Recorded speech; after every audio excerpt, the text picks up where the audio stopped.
Okei, meillä on Vaasa Royals päävalmentaja Seppo Evaraje tässä näin. Seppo, mikä fiilis matsin jälkeen? Aivan mahtava. Eihän tällaista niinku lopetusta kaudella voisi uskoa edes mahdolliseksi. Se oli aivan huikea. Tätä jätkät on pistänyt niin paljon aikaa tähän ja mä oon vaatinut niiltä niin paljon, niin kyllä tää niinku on balsamia niin kaikille haavoille, Hyvä. mitä jos onkaan. Mikä sun mielestä oli voiton ratkaisu tänään? No mun mielestä kyllä se oli ihan selkeä, että Niklas ei pelannut.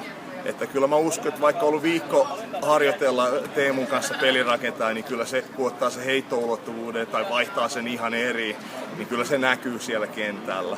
Et mä uskon, että se oli se ratkaiseva tekijä.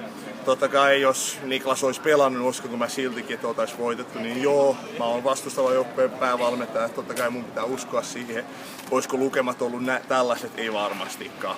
Ei missään nimessä. Mitä sanot, mitkä oli teidän joukkueen vahvuudet?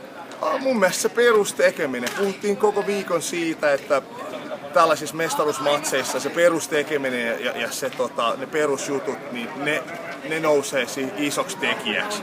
Se joukkue, joka hoitaa ne paremmin, tulee voittaa. Mun mielestä me tehtiin se, me vedettiin aika lailla sitä peruskamaa, mitä ollaan vedetty koko kausi pienillä uusilla rypyillä hyökkäyksessä ja näin, niin se näytti upoavaa. Jätkillä tekeminen se toistojen kautta on niin hyvä tässä vaiheessa. Okei, viimeinen kysymys. Ensi kaudella kakkosdivari muuttuu vähän ja mitäs teidän joukkue tästä eteenpäin? Ootte sitten kakkosessa vai miten?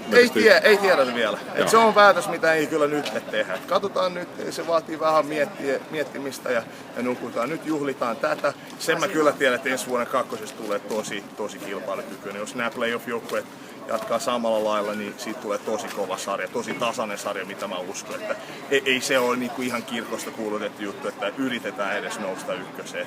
Siitä kakkosesta tulee niin kova kehityssarja, että